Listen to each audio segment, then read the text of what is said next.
Welcome to the Sleepy Cosmos channel, a place where science and serenity meet.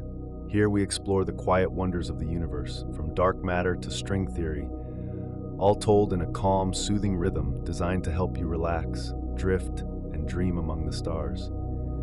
Each video is a guided journey through the cosmos, slow, meditative, and filled with real science wrapped in gentle storytelling. So if you love space, curiosity, and the peaceful side of knowledge, you're in the right place. Make sure to subscribe for more new sleep narrations every week. And if you'd like to reach out for collaborations or business inquiries, you can contact us at the sleepycosmoschannel@gmail.com. Now, settle in, take a deep breath, and let's drift into the universe together.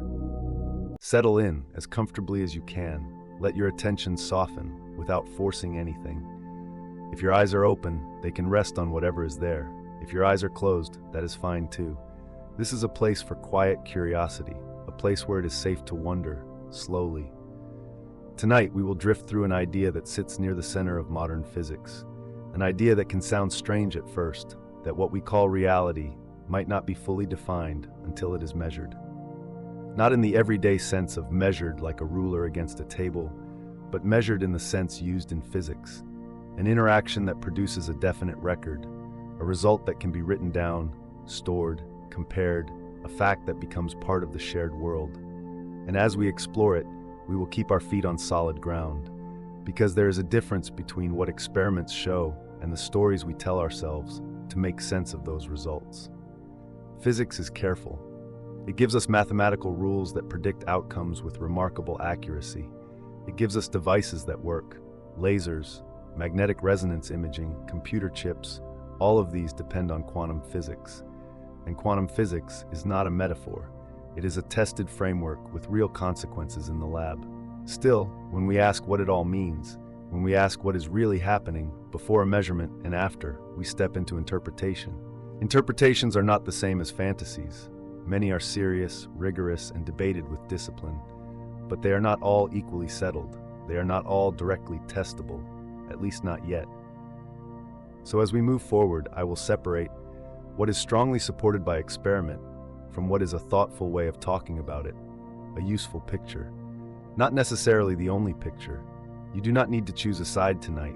You do not need to solve anything. You can simply listen. Let the ideas pass through your mind like slow-moving clouds. The heart of our theme is gentle and also unsettling, because we are used to imagining a world that is fully formed, even when nobody is looking. A moon that is always exactly there, a photon that has always decided what it is doing, a particle that has a position, whether or not it is measured. Quantum physics challenges that comfort, not by saying nothing is real, but by suggesting that some properties do not take on definite values until there is a physical process we call a measurement. If that feels abstract, that is normal. Quantum physics is built from experiments that are simple to describe and difficult to absorb into everyday intuition. One of those experiments involves what is called interference. In everyday life, you have seen interference with water waves. Two sets of ripples meet, and in some places they add, in other places they cancel. The surface becomes a pattern, not random, but structured. Light can do something similar, so can electrons and other small objects. When they are prepared carefully and allowed to travel without being forced into a definite path. In the laboratory, when researchers send individual particles through an arrangement with two possible routes, the final detection pattern can build up into interference, as if each particle, in some sense, used both possibilities. But when the experiment is changed, so that information about the route becomes available, even if the particle still ends at a detector, the interference pattern disappears. The outcomes change. That is the experimentally grounded part. The statistics change, depending on whether which path information exists, depending on whether the setup allows a definite record of the route. Now comes the careful part. What does that mean? Does it mean a human mind creates reality? No, mainstream physics does not require that claim, and most working physicists would warn against it. In the physics sense, observation usually means interaction, not necessarily a person staring, a measuring device, a stray photon bouncing off an object, a mark left in the environment, any process that makes alternatives distinguishable. In many modern explanations, the key idea is that quantum systems can be in a superposition, a combination of possibilities. And measurement is when that delicate combination is lost, because the system becomes entangled with its surroundings, and the surroundings effectively carry away the information, so that the alternatives can no longer interfere. This is sometimes described through a concept called decoherence, and it is one of the most important bridges between quantum rules and classical experience. It helps explain why interference is easy to destroy, and why the everyday world looks definite, even though its components are quantum. Decoherence is widely used. It is supported by experiments in many systems: atoms, molecules, superconducting circuits. It is not mystical. It is the physics of information spreading into the environment. But even with decoherence, there remains an open interpretive question. When do we say an outcome truly becomes single and definite? Not just effectively definite, but actually one result. One history, one reality we can point to. Different interpretations answer that differently. Some say the wave function truly collapses in measurement. Some say there is no collapse, and all outcomes exist in branching histories. Some say the wave function is only a tool for predicting observations, and that asking what exists between measurements is not meaningful. These are sober debates, not late-night fantasies, and physics continues to test related ideas where possible. The title of this video says, "Reality might not exist until it is measured." That phrasing is deliberately provocative, but we will treat it with care, because it can be misunderstood. A more precise way to say it is this: quantum theory often does not assign definite values to certain properties until a measurement context is specified, until an interaction produces a definite record, and what we call reality in practice is a tapestry made of records, detector clicks, tracks in a cloud chamber, numbers stored in memory, positions of pointers, patterns in ink. In everyday life, those records accumulate so fast and so overwhelmingly that the world appears stable and continuous. A chair stays a chair. A door stays closed until it opens. The moon remains, reassuringly the moon, but at very small scales and in carefully controlled setups, we can catch nature in a different posture, a posture where possibilities coexist, until the world demands an accounting. This is not an invitation to magical thinking. It is not a claim that belief controls atoms. It is not a suggestion that reality is optional. It is a study of how physics connects what can be predicted with what can be said to have happened.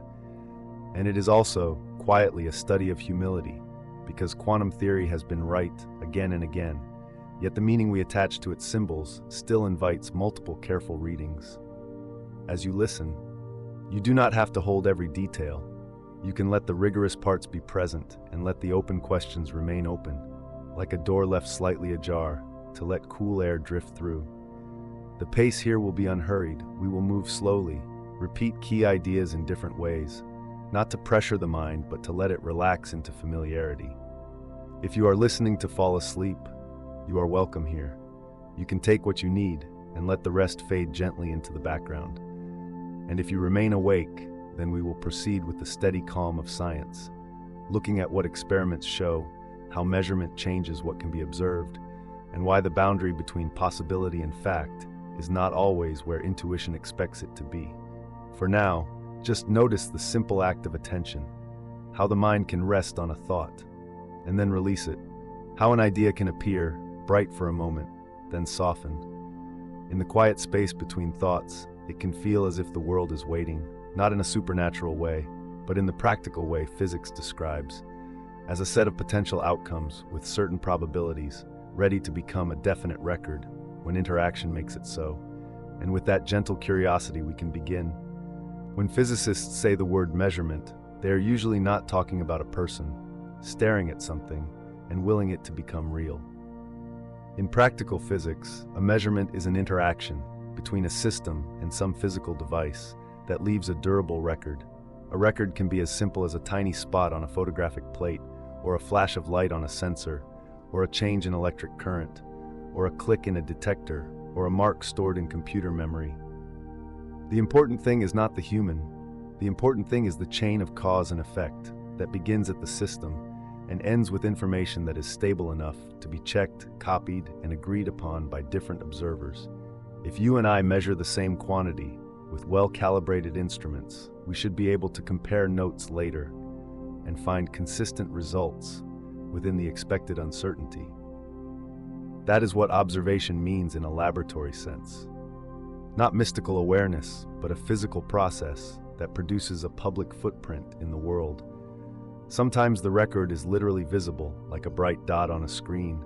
Sometimes it is hidden in electronics, a pattern of voltages that a computer translates into a number. But in every case, the measurement is not just learning, it is doing. It is an event in which the system and the measuring setup become linked. This is already familiar in ordinary life.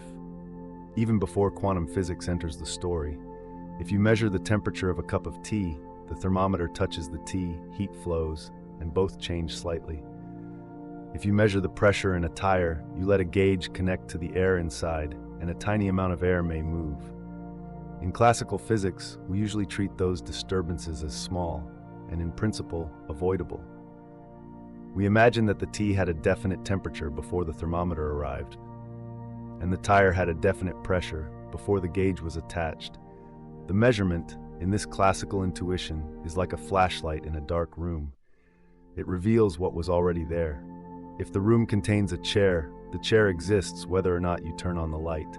If a coin lies on a table, it is either heads or tails, even when your eyes are closed. And if a planet orbits a star, it has a position and a speed at every moment, even if nobody is watching. This is a powerful way of thinking because it matches the world of large objects, where interactions with the environment are constant, and information about things leaks outward all the time. A warm cup of tea is radiating heat, a chair is scattering light, a moving car is stirring the air. Every moment, the environment is already measuring them in the sense of becoming correlated with them. So in the classical picture, we comfortably say objects have properties, and measurements merely uncover them. Quantum physics asks us to be more careful, not because reality becomes vague, but because our statements about properties must be tied to specific measurement contexts. In quantum theory, the system is described in a way that does not always assign a single definite value to a property before measurement.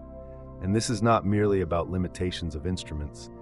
It is not simply that we are clumsy or that we lack knowledge. It is deeper. It is built into the structure of how predictions work. A quantum description often gives you a set of possible outcomes and the probabilities for each given a particular kind of measurement. Then, when the measurement is carried out, one outcome becomes the recorded result. After that, you can make new predictions, starting from this updated situation. This is where the provocative language comes from. The feeling that something becomes definite only when it is measured. But we can say it in a grounded way. What becomes definite is the record, the fact that can be pointed to and checked. Quantum theory is exquisitely good at predicting the statistics of those records. What it does not force upon us is a single universally accepted story for what was happening between the preparations and the recorded result. To get a feel for this, it helps to talk about superposition. Slowly, in everyday language, superposition is often described as something being in two states at once, but that phrase can be misleading. A calmer way to say it is, the theory allows a system to be described as a combination of different possibilities in such a way that the possibilities can interfere, like overlapping ripples in a pond. Interference is the key, because it shows that we are not just dealing with ignorance, not just with a hidden answer we do not know yet. In ordinary ignorance, like not knowing which card was drawn from a deck, the different possibilities do not affect each other. They just wait until you look and find out which one happened. But in quantum experiments, the possibilities can combine and reshape the probabilities themselves, as if the paths of possibility can reinforce or cancel. Here is an analogy, not perfect but concrete. Imagine listening to two quiet musical notes played at the same time. Sometimes they blend and grow richer, sometimes they clash and fade. The result depends on how the waves overlap. Quantum superposition is not literally sound, but the mathematics behaves in a way that is closer to overlapping waves than to shuffled cards. Another everyday picture is to imagine a person standing behind a curtain, ready to step out, either to the left door or the right door. In a classical story, before the curtain opens, they have already chosen, left or right, we just do not know which.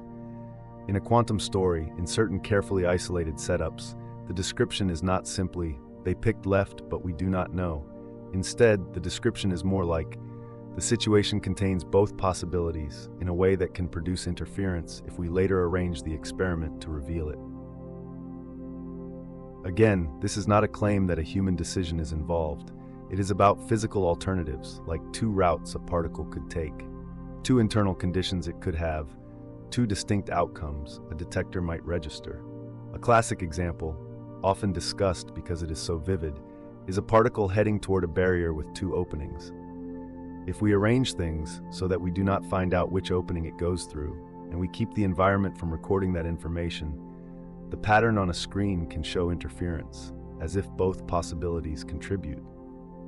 But if we place a detector that reliably records which opening it used, the interference disappears and the pattern changes. This change is not because the particle is shy or because nature is playing tricks.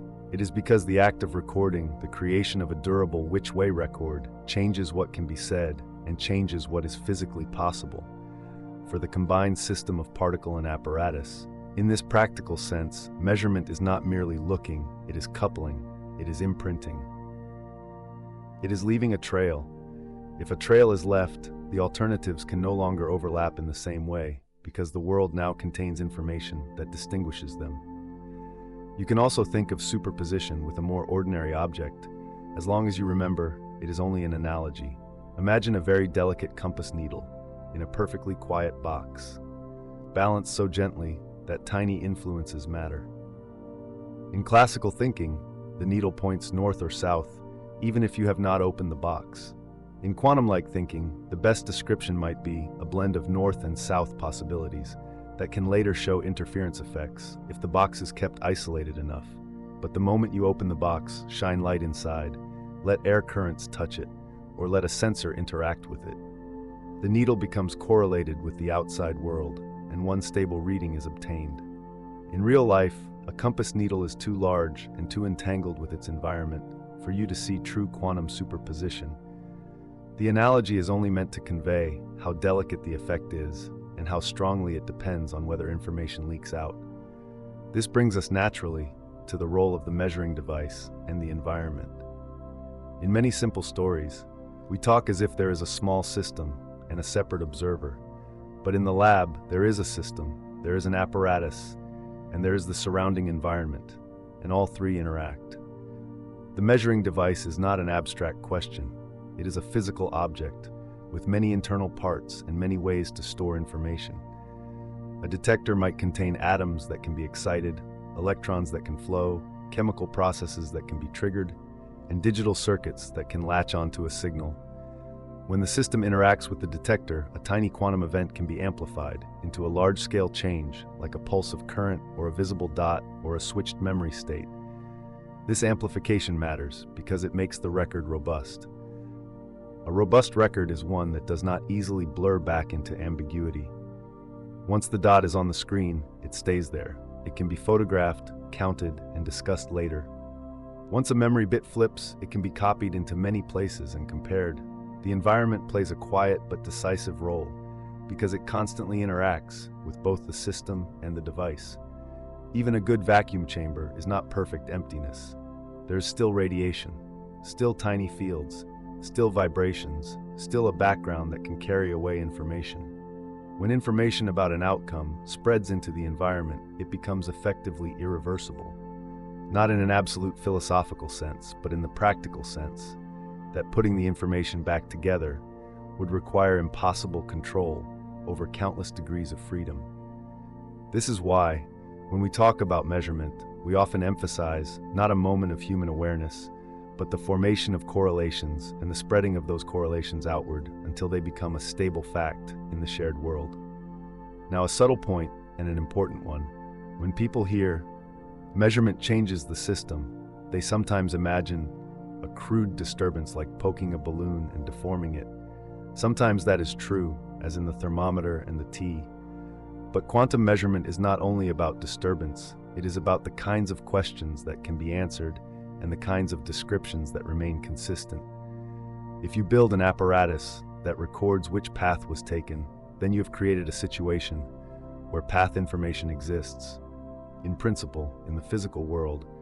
In that situation, the interference pattern is no longer expected because interference depends on the alternatives not being distinguishable in the complete physical state. And if you build an apparatus that does not record the path and you carefully prevent the environment from picking it up indirectly, then interference can appear because the alternatives remain coherent. They remain able to overlap. So the measuring device is not merely a passive viewer. It helps define what counts as an outcome and what patterns can appear. It sets the measurement context, the arrangement that determines which property is being probed and which distinctions the world is allowed to keep track of. In classical thinking, the properties belong to the object alone, and the apparatus simply reads them, like a librarian scanning a barcode. In quantum thinking, the result is tied to the whole arrangement, the object, the device, and the environment that can store information. This does not mean anything goes. It does not mean you can choose reality by wishing. It means that a property is not always a standalone label, waiting to be revealed. Instead, a property is often defined operationally by the procedure used to measure it, by the type of interaction used, and by the kind of record produced.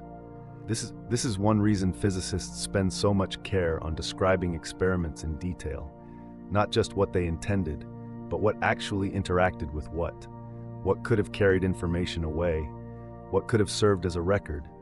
Because in quantum physics, those details are not decorations. They are part of the phenomenon. And still, it is worth holding on to something steady. Even in quantum theory, measurements do not create results out of nothing. The theory makes precise predictions for the probabilities, given the preparation and the measurement setup. If you prepare the same state again and again and measure in the same way, you get the same statistical pattern again and again. The randomness where it appears is not a sign that physics has failed. It is, as far as we can currently tell, a fundamental feature of how outcomes appear in certain quantum contexts. And the reliability of the statistics is one of the most solid achievements in all of science. So when we say reality might not exist until it is measured, we should hear it as a careful statement about what can be meaningfully said about certain properties before a measurement record exists. In daily life, the environment is constantly making records, light bouncing off surfaces, molecules colliding, sounds spreading, heat flowing, so the world feels definite because it is. Constantly being forced into definiteness by countless interactions that function like measurements, even when no one is paying attention. In the rarefied quiet of carefully controlled quantum experiments, we can temporarily protect a system from leaving too many records. And in that protected space, superposition can persist and interference can be seen. Then, when we finally allow a record to form by coupling the system to a detector and letting the environment amplify the result, the world settles into one registered outcome. And that, in the practical language of physics, is what measurement is. A physical interaction that produces a stable record, and in doing so, changes what can be consistently said about the system before and after. It is a bridge from possibility to fact, built from atoms and fields, from amplification and information, from devices that remember and environments that do not forget. And if you sit with that idea gently, you may notice how it reframes the ordinary act of knowing, not as a spotlight revealing a stage that was fully arranged, but as a handshake between the world and its records, a quiet agreement written into matter that this and not that is what happened. To make this less abstract, physicists often return to one particular story, simple to describe and strangely deep. It begins with a barrier and two narrow openings, two slits cut side by side. On one side, a source sends tiny traveling disturbances toward the slits. Those disturbances can be light in very faint pulses, or they can be electrons or other quantum particles, prepared so gently that they arrive one at a time. On the far side, there is a screen, a surface that can register hits, little marks, like grains of sand settling one by one. In ordinary life, if you throw small objects like tiny pellets through two holes, you expect two clusters on the screen, one behind the left hole and one behind the right hole. And if you throw waves, like ripples on water, through two openings, you expect something different.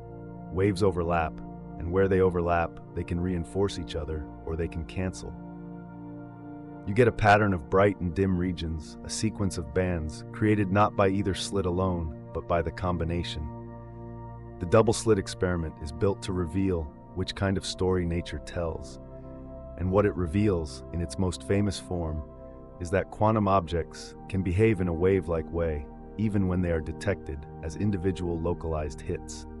When the experiment is arranged so that nothing keeps track of which slit each particle went through, the marks on the screen accumulate into an interference pattern, not a simple two-pile distribution, but a layered structure with alternating regions where hits are common and regions where hits are rare. Each particle arrives as a single event, a single recorded dot, but the overall pattern, after many events, looks like the signature of waves overlapping with themselves. This is one of the most quietly startling facts in all of physics, because it suggests that the outcome distribution is shaped by possibilities that are not directly observed. The language physicists use is the language of superposition. Before a detection on the screen, the particle is described not as choosing a definite path, in the same way a pellet would. Instead, the experimental setup supports multiple alternatives, left slit and right slit, and the theory assigns a way of combining the contributions of those alternatives. Interference, in plain language, is what happens when many possibilities are allowed to contribute together to the final chances of different outcomes. In some places on the screen, the possibilities line up in a way that boosts the chance. In other places, they line up in a way that suppresses the chance. So interference is not just a pretty pattern, it is a bookkeeping pattern, a pattern in probabilities showing that alternatives were not treated as separate, independent histories. They were allowed to overlap, to combine, to mingle before a record was formed. Now the story turns. Because we can modify the experiment in a very particular way, we can try to find out which slit the particle went through.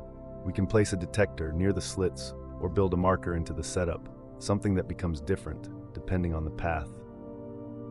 The details matter, but the basic idea is simple.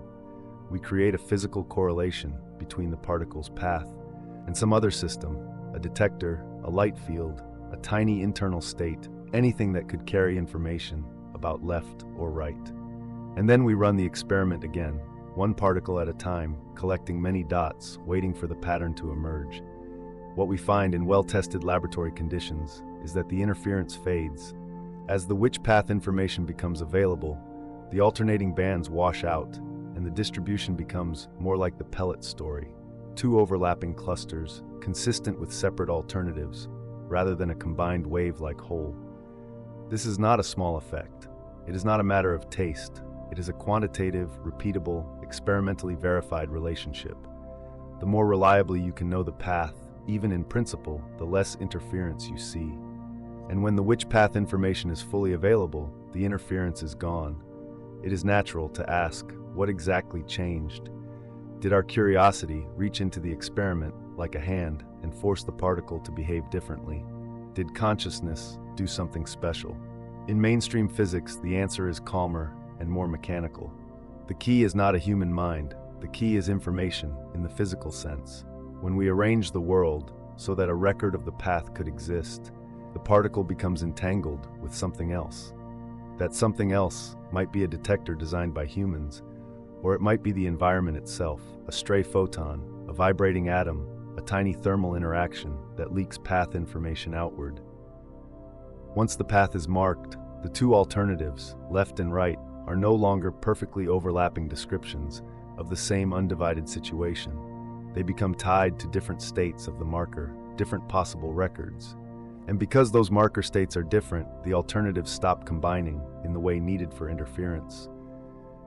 In plain language, interference requires that the alternatives remain indistinguishable with respect to any record, not just indistinguishable to you, not just hidden from your eyes, indistinguishable to the rest of the universe in the sense that there is no physical trace that could tell the paths apart. When the universe can tell, the possibilities stop blending, the pattern changes, because the rules of combination change. when you change what can be consistently tracked. This is sometimes phrased as measurement destroys interference, but it helps to be very specific about what measurement means here. It is not necessarily a deliberate look or a conscious act. It is any interaction that creates path-dependent information in some system that can store it even briefly. Sometimes that storage is reversible in carefully designed setups. Sometimes it is quickly amplified and effectively permanent as it spreads into the environment. When the information spreads out into many uncontrolled degrees of freedom, interference becomes practically unrecoverable. That process, often called decoherence, is not a mystical force. It is a normal consequence of quantum interactions, coupling, and the immense complexity of the environment. So what is actually being claimed when people summarize this as reality does not exist until it is measured? The careful version is narrower and more grounded. It is not claiming that nothing exists until a person thinks about it. It is not claiming that the universe is a dream or that thoughts create atoms. It is not claiming that physics depends on human attention, as if your gaze casts a spell. In the laboratory, the same results occur. Whether or not anyone watches in real time, detectors can record data onto storage devices sealed in a box and later retrieved. The interference pattern, or its absence, depends on the physical setup, not on the emotional state of the experimenter.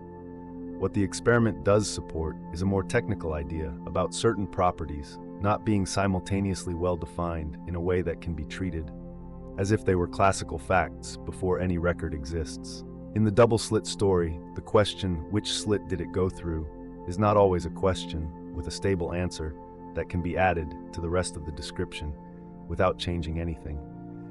If the setup allows interference, then treating the particle as having taken one definite slit, in the same way a pellet does, leads you away from the observed pattern. The quantum description does not assign a single path as a classical fact in that context, and when you change the setup to make path information available, the statistics change in exactly the way quantum theory predicts. So a more faithful summary is, some properties become definite only when the physical conditions exist to define them and to record them, or said even more gently, the world is real, but not all questions have answers of the kind we expect until we specify how the answer could be obtained. The double-slit experiment is not an argument that matter is imaginary. It is an argument that our everyday way of picturing what happened is not always compatible with the way nature adds possibilities and produces outcomes. And if you let yourself rest in that distinction, it becomes less alarming. The universe does not become chaotic, it becomes subtle. It asks us to pay attention to the difference between a situation where alternatives remain truly indistinguishable and a situation where some trace can separate them. Because indistinguishability is not just a philosophical word, it has experimental consequences that appear as the presence or absence of interference. You can even think of interference as a kind of fragile harmony. When the world has no record that picks out the left from the right, the alternatives can overlap, and the final distribution carries the signature of that overlap. When the world does keep a record, even a small one, the harmony breaks into parts, and the distribution becomes more like a mixture of separate histories. Again, this is not about minds, it is about physical records and physical correlations. The mind part, if we include it at all, belongs to interpretation, to the meaning we attach to the mathematics, and to what we choose to call an event. But the laboratory facts are steady. Change the setup to gain which path information, and the interference diminishes. Remove the which path marking, and the interference returns. That relationship is among the most reliable and repeatedly confirmed in modern physics. Now, there is a softer bridge we can build from this quantum story to something familiar in daily experience without claiming that brains are quantum computers or that psychology is secretly a double-slit experiment. The bridge is not a claim of sameness, it is a gentle analogy about possibilities and what it feels like when possibilities stay open or become pinned down. In everyday life, short rewards often feel crisp and well-defined. A quick notification, a brief taste, a small purchase, a tiny burst of novelty. The outcome is immediate, the record is instant, the brain gets a clean signal, Something happened, and it was good or not good. Longer tasks are different. A long task is not one moment, it is a stretch of time, full of branching possibilities. At the beginning of a long project, the future is not one thing, it is many possible shapes. You might succeed quickly or slowly, you might change course, you might learn something unexpected, you might discover you were solving a different problem than you thought. In a strange way, a long task can feel like it contains multiple potential stories at once, all loosely present, until the work progresses and specific choices and constraints and feedback collapse that cloud of options into a narrower path. This is not quantum measurement in the strict physics sense. It is psychology and motivation and attention and reinforcement learning in the brain. But the emotional texture can rhyme with the idea that an open set of possibilities feels different from a settled outcome. When the reward is short and immediate, the mind gets a definite result without much uncertainty. When the reward is distant, the mind must carry many hypothetical futures, and that can feel heavier, less crisp, more diffuse. Sometimes we even change our behavior just to create a clearer record sooner. We check progress, refresh a page, seek reassurance, ask for an update, not only to gather information, but to reduce the uneasy openness of not knowing which way things are going, and that can come with a cost. Just as the double slit pattern changes, when you insist on knowing the path, your experience of a long task can change when you keep interrupting it to demand a moment-by-moment verdict. The deep work becomes chopped into fragments, the sense of flow is disturbed. The project becomes less like one coherent unfolding and more like a set of separate checks, separate outcomes, separate small judgments. Again, this is an analogy, not a physical claim, but it can help the double slit story feel less like an alien paradox and more like a lesson in how information and the timing of information changes what patterns can form. In quantum physics, interference is a pattern formed by allowing alternatives to remain coherent, to remain capable of combining. In ordinary life, some of our most satisfying patterns in learning, in creativity, in building something meaningful, come from allowing time for possibilities to develop before we force them into a yes or no, a pass or fail, a finished or unfinished. Short rewards have their place, they keep us moving, they give us feedback, they help us survive. But there is also something quietly powerful about letting a process run without constantly extracting a definitive measurement. Not because mystery is magical, but because complex patterns often need time and continuity to emerge. And so, the double slit experiment, taught in physics classrooms and tested in laboratories, can also serve as a calm metaphor for patience, not patience as superstition, but patience as a respect for what is lost when we force a system to produce a record before it is ready. In the experiment, the record of which path changes the pattern on the screen. In the mind, the constant demand for short-term certainty can change the pattern of how effort feels and what it becomes. And in both cases, there is a gentle reminder that information is not free. To know one thing sometimes means giving up another. To gain a path, you may lose an interference. To gain an immediate verdict, you may lose some of the spaciousness that longer work requires. These are not the same phenomenon, but they share a quiet shape. A reminder that what we choose to record, and when we choose to record it, can change the world we experience and the patterns we are able to see. And with that in mind, we can return to the physics with clearer footing. The double slit is not asking you to believe in fantasy. It is asking you to take seriously the role of physical information in shaping what can be observed. The pattern on the screen is not a message from mysticism. It is a consequence of how alternatives combine when they are allowed to remain truly indistinguishable. And when you make them distinguishable, by providing a route for which path information the pattern changes, as reliably as any phenomenon in science, a quiet lawfulness written in dots of light and tiny impacts accumulating one by one into a picture that only appears when you let possibilities meet. And yet, if that is the rule, if interference appears when alternatives remain indistinguishable, then a natural question follows. Why do we not see interference patterns in the ordinary objects around us, in dust motes, in grains of sand, in pebbles, in people? Why does the everyday world feel so definite, so settled, so classical? The most important part of the answer is not that quantum physics stops applying. Mainstream physics treats quantum theory as universal, as the underlying framework, even when we are talking about large objects. What changes is the practical ability for delicate quantum relationships to survive. Those delicate relationships have a name: coherence. Coherence is the condition that allows alternatives to remain capable of interfering. It is not just that there are many possible paths, it is that the different possibilities keep a precise relationship, like two perfectly synchronized dancers moving through time, without losing their step. When coherence is maintained, the alternatives can combine and produce interference. But when coherence is lost, the alternatives stop being able to combine in that special way. And the process that destroys coherence in real physical systems is called decoherence. Decoherence is what happens when a quantum system becomes entangled with its environment. And to be clear, in mainstream physics, the environment is not a mysterious force. It is ordinary stuff: air molecules bumping into an object, thermal radiation, photons of light scattering off a surface, vibrations in a material, the electromagnetic fields from nearby atoms, the countless microscopic interactions that are happening all the time. Each interaction is a kind of information leak.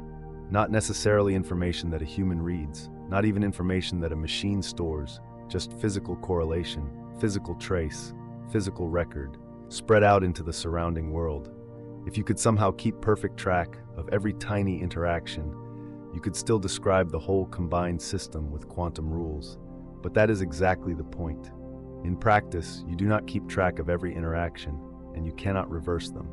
So from the perspective of the system you care about, the clean, delicate relationships become scrambled, washed out, distributed.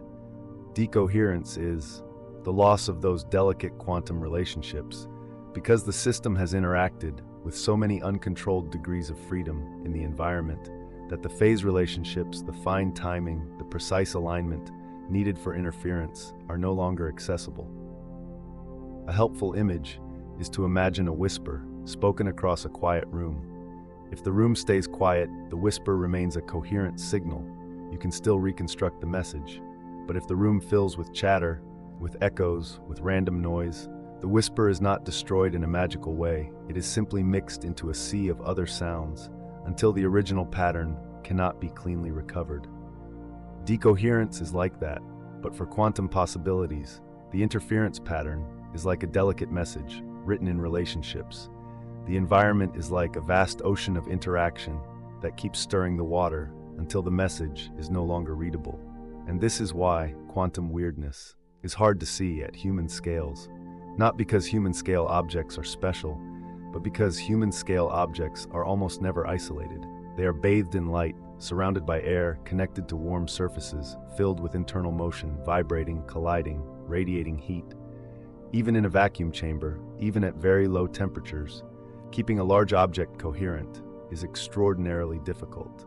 For interference to show up clearly, you need a system that is not only quantum but protected, carefully shielded from uncontrolled interaction. That is why experiments that demonstrate quantum interference in larger and larger objects are so technically demanding. They involve extreme cleanliness, high vacuum, careful cooling, precise timing, careful control of stray electromagnetic fields, and meticulous isolation. And even then, decoherence is always waiting, like a gentle but unstoppable tide. Because at ordinary temperatures with ordinary surroundings, the environment interacts so quickly and so richly that coherence is lost almost immediately for macroscopic objects. In that situation, the alternatives you would need in order to see interference do not remain intact long enough to form the pattern, and the world looks classical. Not because classical physics is the deepest rule, but because the quantum interference effects that would reveal the underlying structure are effectively suppressed by constant environmental entanglement. Now, there is a subtle point here, and it matters because it keeps us honest. Decoherence is not the same thing as a magical collapse. In many popular descriptions, the story goes like this. A quantum system exists in many possibilities, then a measurement happens. And suddenly, one possibility becomes real, and all the others vanish as if by a cosmic decision. That image is tempting because it fits the way we experience the world as a single, clear outcome. But decoherence, as it is described in mainstream physics, does not by itself add a special event that selects exactly one outcome in an absolute sense. Instead, decoherence explains why certain kinds of outcomes become stable and why interference between them becomes practically unobservable. It explains why the world looks like it has definite classical alternatives that do not visibly overlap.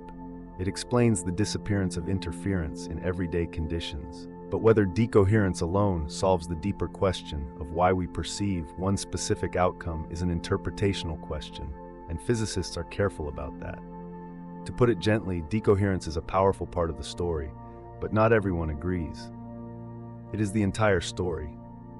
What it does give us, with very strong support, is the idea that the environment acts like an enormous measuring apparatus, even when no one is watching, not because the environment has a mind, not because it is conscious, but because it has so many degrees of freedom, so many ways to store correlations, that it rapidly becomes entangled with what the system is doing.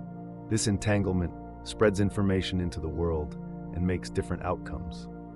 Stop interfering in any way you could realistically detect.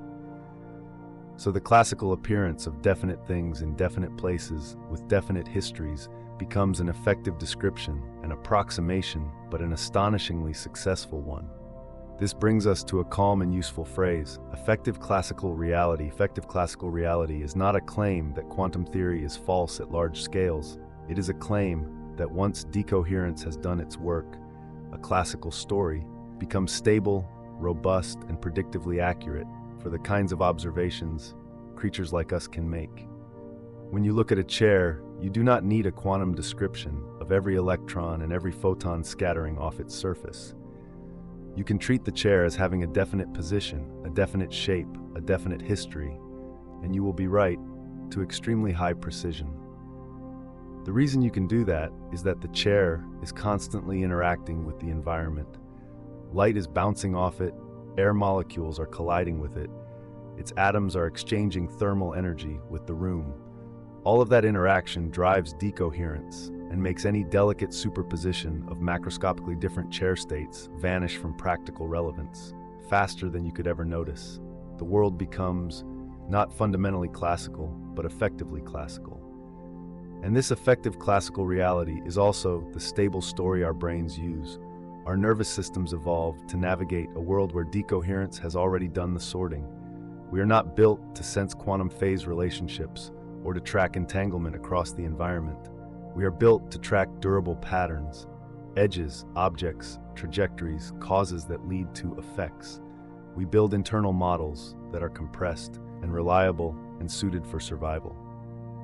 So when the physics creates stable classical patterns through rapid decoherence, our brains adopt those patterns as the default language of experience. We see a cup fall, not a cloud of interfering possibilities. We see a coin land heads, not a delicate combination of heads and tails maintained in perfect isolation. And again, this is not because the underlying theory has stopped being quantum. It is because in our ordinary conditions, the environment has already mixed the quantum relationships into an inaccessible complexity.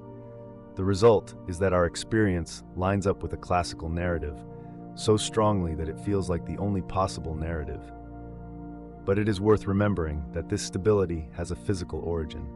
The environment is constantly monitoring in the sense of becoming correlated with certain properties, and those properties often correspond to what we call classical facts, like approximate position or approximate orientation or approximate momentum in the everyday sense.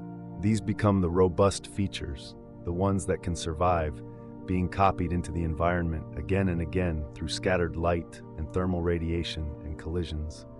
You can think of it as the world continuously writing notes about itself in a language of correlations spread across countless particles, not mystical notes, just physical traces, that make some descriptions stable and others fragile. The fragile descriptions are the ones that require carefully preserved coherence. The stable descriptions are the ones that remain meaningful even when you ignore almost all microscopic detail.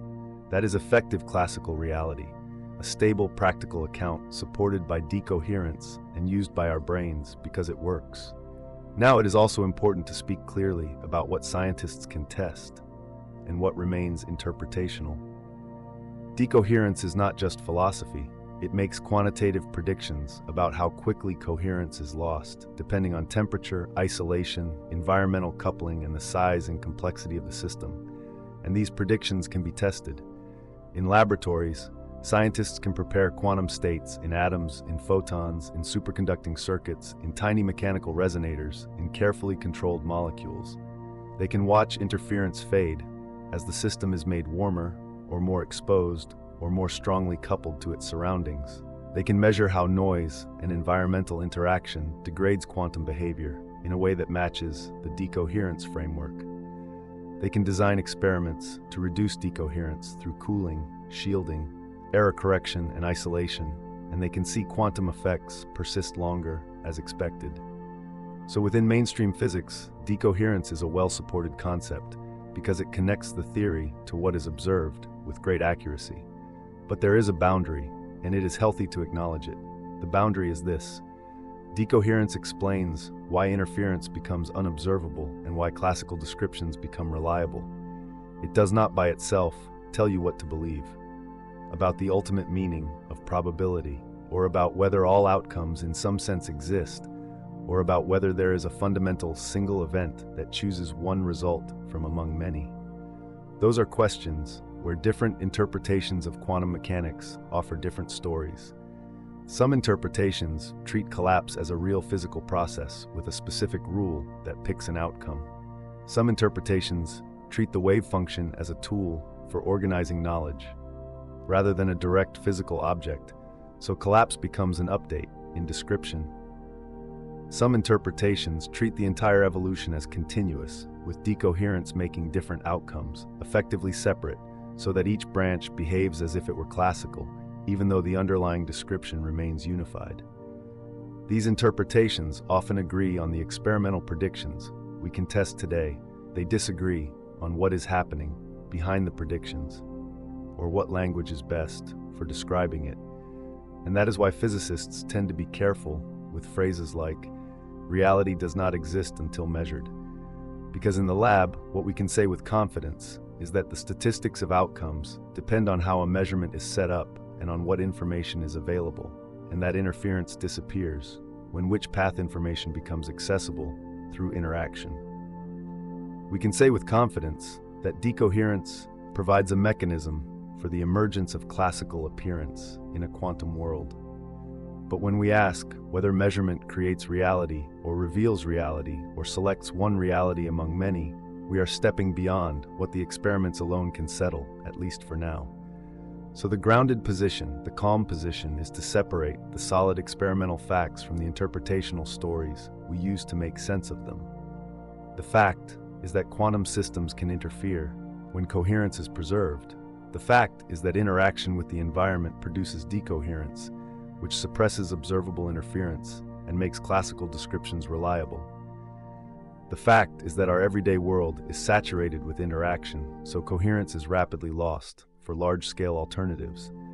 And the interpretational space is how we talk about what that means for the nature of reality and for the role of observation. If you hold that separation gently, something interesting happens. The topic becomes less like a riddle that must be forced into a single slogan, and more like a landscape with clear landmarks and a few regions of fog where language becomes uncertain and multiple maps can be drawn. In that landscape, decoherence is one of the central landmarks. It is the bridge between the clean mathematics of microscopic superpositions and the sturdy experience of a macroscopic world that seems, most of the time, to have already made up its mind. And perhaps this is the small poetic part that can sit alongside the science without replacing it. The world may not be split between the real and the unreal. It may be split between the delicate and the durable, between relationships so fine they can only survive in quiet isolation, and patterns so robust that the whole universe around them can jostle and scatter, and still the story holds. In our daily lives, we live inside the durable patterns, the effective classical reality that decoherence helps establish moment after moment. And because it is so stable, it feels like the deepest layer, but physics gently suggests there is a deeper grammar beneath it, a grammar that only becomes visible when we protect a system long enough, carefully enough for coherence to speak in the form of interference once again. And once you see that deeper grammar, another kind of calm becomes possible, because you realize that the mathematics is doing its job with remarkable consistency. The same rules, the same calculations can guide us to the right experimental predictions again and again, and then almost quietly we notice something else. There is more than one way to tell the story of what those rules mean. In physics, an interpretation is not a new set of equations. It is not a new gadget in the lab. It is more like a narrative layer laid on top of the same tested structure. Different stories can fit the same math as long as they respect the same constraints and give the same predictions for every experiment we can actually perform. That can feel strange, because in everyday life we are used to thinking that one set of facts should point to one clear picture. But in quantum physics, the facts we can measure sometimes leave room for more than one picture without contradiction. So rather than collecting a long list of names, it can be more soothing and more honest to describe the core options in a simple way. One option is that each measurement really does produce a single definite outcome. In this kind of story, the world chooses one result from the menu of possibilities. The choice might be truly random, not because of ignorance, but because that is how nature is, at least at the level we can access. In this view, the feeling of a crisp reality is not an illusion. It is the final step of a physical process that turns many potentialities into one actual event. Another option is that the underlying evolution never selects only one. Instead, all outcomes remain in a larger description, but become separated so effectively that they no longer interfere. In this kind of story, what we call a measurement is less like a coin flip, and more like a splitting into distinct records, distinct histories, each one internally consistent, each one carrying its own version of the result. For observers inside any one record, it still feels like a single outcome happened, because within that record there is only one story that can be remembered. A third option is that there are unknown underlying variables, details of the physical state, that are not captured in the usual quantum description.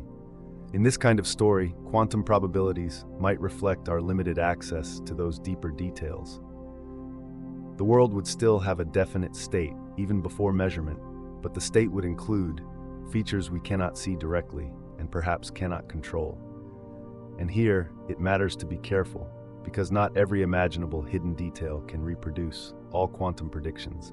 Experiments have ruled out certain classes of hidden variable models, especially ones that assume simple local influences, limited by distance alone.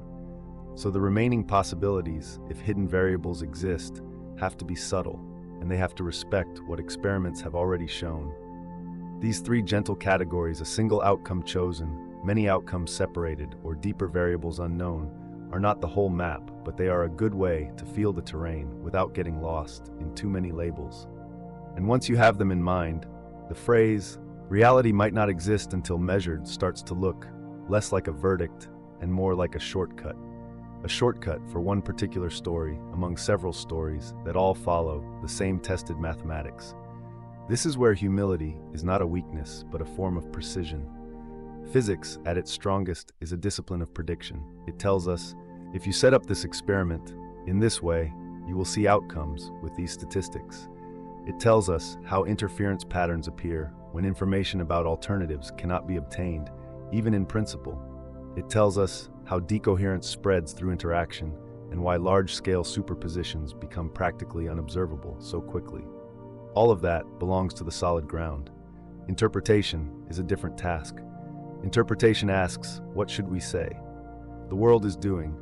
When those predictions come true, does the calculation describe the full physical reality or only our information about it? Does probability reflect genuine randomness or only missing details? Is a measurement a special kind of event or just an interaction that produces durable records? These are meaningful questions and they shape how we think, but they are not always questions that experiments can currently settle. So we hold them gently, and we keep the boundary clear. We do not need to force the universe to confess to one story before it is ready. We can let the evidence speak in the language it actually uses, which is the language of correlations and constraints and reliable predictions. And this brings us back to the theme running underneath, like a slow current.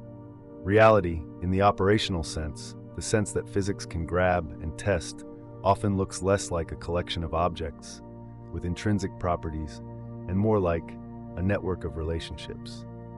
What we can say with high confidence is about how systems relate, how one preparation connects to one range of outcomes, how one choice of measurement connects to another pattern.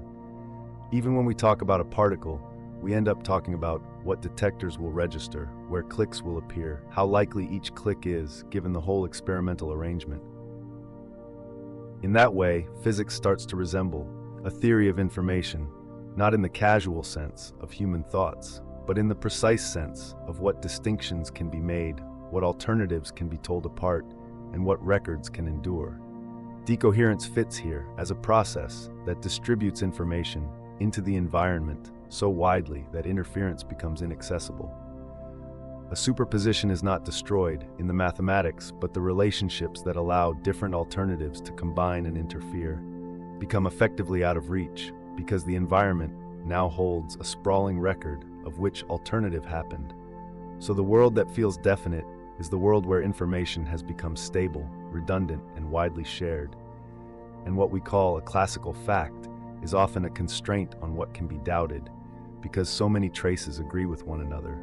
A mark in a notebook, a change in a detector, a flash in a sensor, a tiny heating of a wire, a scattering of photons, all aligning into one consistent account. In that sense, measurement is not only a moment of human awareness, it is the creation of a durable relationship between systems, a relationship that can be checked again and again without fading.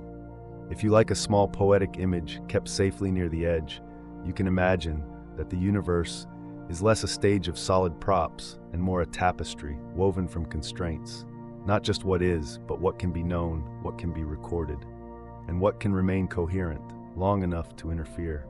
And in that tapestry, measurement is a kind of stitching, a way of binding possibilities to enduring records. Whether that stitching selects one thread or reveals many threads already there, or reflects deeper threads we cannot see, is the part where stories diverge, but the fabric they are describing, the observable structure, is shared. It is the structure of information made physical, of relationships made durable, of predictions that hold with quiet reliability. So when you hear reality might not exist until it is measured, you can translate it into a calmer and more careful thought. What we call reality is tightly connected to what can be distinguished, what can be recorded, and what relationships can persist without being washed away by the rest of the universe. And that is not a denial of the world. It is a description of the rules by which the world allows itself to be told. And perhaps that is the gentlest landing place, not a single final answer, but a way of holding the question with steady hands. Because even in the most careful language, physics does not demand that we pick one philosophical picture and call it finished. It asks something quieter and more workable. It asks what can be prepared, what can be measured, what patterns return when we repeat the test. It asks what remains consistent when we change one detail and keep the rest the same. It asks which descriptions let us predict outcomes without pretending to see behind every curtain. In that sense, uncertainty is not only a gap, it is also a boundary that protects us from saying more than we know. And there can be something soothing about that boundary, because it means the universe is not obligated to fit inside our favorite mental picture. It means we can stop wrestling with the demand that everything must be decided right now, all at once. There is a calm strength in the idea that the best map is the one that guides you reliably, even if it does not claim to be the territory in every detail. When we speak about measurement, we can keep it grounded in what laboratories actually do. We arrange an experiment. We isolate a system as best we can. We choose a way for information to become a record. Then we look, not for a single mystical moment, but for stable results. Clicks, spots, tracks, voltages, counts, times, correlations between distant outcomes. And we compare those results to the rules that quantum theory provides, rules that have been tested with extraordinary care.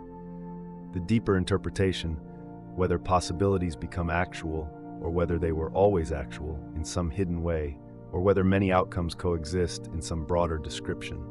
That part remains open. Not open in the sense that anything goes, open in the sense that multiple philosophical readings can sit beneath the same tested predictions.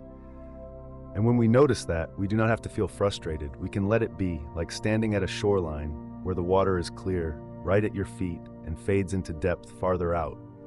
You can still learn from the clear water. You can still measure how the tides move. You can still navigate by what is reliable, and you do not need to drain the ocean to cross it. Sometimes the sentence, "reality might not exist until it is measured," sounds like a challenge thrown at common sense. But if you hold it gently, it can soften into a practical reminder that what we call a fact in physics is not merely a private thought inside one mind. A fact is a public anchor, a record that can be checked, a trail that can be followed by many observers at many times with many instruments. A fact is what remains after noise is averaged away, after biases are corrected, after calibration, after uncertainty bars, after careful repetition. So the measured part is not a magical stamp. It is the slow work of turning an interaction into information and turning information into something that lasts. And that is why decoherence matters so much in the mainstream story, not as a final answer to every interpretation, but as a bridge between quantum possibility and classical stability. It explains how delicate interference becomes hard to access when a system shares its details with the surrounding world. How a cloud of tiny interactions spreads the evidence so widely that reversing it would require controlling too many degrees of freedom, too many scattered traces, too many lost phases. And with that spreading, a certain kind of uncertainty changes its character, not because the mathematics stops allowing superpositions, but because the world becomes filled with consistent records that agree with each other so thoroughly that the remaining doubts no longer matter for any practical prediction. In daily life, this is the reality we live in. A world where the cup is here and not there. A world where footprints stay, where photographs persist, where thermometers settle, where memories align with the same durable events. And yet beneath that calm surface, there is still the deeper lesson that quantum theory keeps teaching, that some questions cannot be asked together without changing what can be answered, that the act of learning is not always passive, that to define one property sharply can blur another, that the way we set up the experiment is part of the description, not an afterthought. These are not poetic claims. They are practical constraints that appear in the structure of the theory and in the statistics of real measurements. And if we let them be what they are, they do not have to threaten our sense of peace. They can become a kind of mental spaciousness, a permission to rest without forcing the universe into a single picture that must be complete and final and perfectly intuitive. It is enough to know what we can know, to say this preparation leads to these probabilities. This measurement produces these distributions. This entanglement produces these correlations, even across distance. This noise limits what we can resolve. This isolation preserves interference longer. This environment makes records stable. And beyond that, to simply admit there is more structure than the human senses were built to visualize. That admission can feel like humility, but it can also feel like relief, because it means you are allowed to be curious. Without being certain, you are allowed to explore without demanding a final metaphysical verdict before you sleep. In the end, the phrase, "reality might not exist until it is measured," can be heard as an invitation, not an invitation to doubt everything, but an invitation to notice how knowledge is made, how facts are not only discovered, but stabilized, how the universe does not hand us a complete list of properties independent of context, but instead offers patterns that become definite when relationships become definite, when records become durable, when information becomes shareable. And there is wonder in that, quiet wonder, a sense that existence is not a static inventory, but a living structure of interactions and constraints. A sense that the world is not less real because some features are relational. It may be more subtle and more finely woven than the everyday imagination suggests. If you take one thought with you, let it be this: uncertainty is not always a sign of ignorance to be embarrassed about. Often, it is a faithful description of how nature behaves. a description that has been earned through careful experiments and steady mathematics, and a refusal to claim certainty where certainty is not available. And when you hold that uncertainty gently, it can become soothing, because it means you do not have to solve every riddle to be at home in the universe. You can rest inside the questions. You can let your mind float on the surface of what is known and feel the depth below without needing to reach the bottom. The cosmos does not become smaller because we admit the limits of our descriptions. It becomes larger in a calm way. Larger in the way a night sky is larger when you stop trying to count every star and simply let the pattern be there. So as this thought settles, you can let it settle without strain. Reality as physics handles it is what remains when we ask careful questions and accept careful answers. And beyond those answers, there is still the open space where interpretation lives, not as a flaw, but as a frontier. A frontier that does not demand urgent conquest, a frontier that can wait patiently while you breathe. Closure does not always mean a locked door. Sometimes closure means a room left tidy, a lamp turned low, a window open to the cool air of possibility. The evidence stays steady. The predictions keep working, the experiments keep speaking in their precise language, and the deeper meaning remains quietly available to anyone who wants to listen slowly, carefully, again and again. And if reality feels like it flickers between what is and what is known, you can remember that even a flicker can be lawful, even a mystery can be gentle, even an unfinished story can be enough for peace. Because curiosity does not have to be loud, it can be infinite and still soft.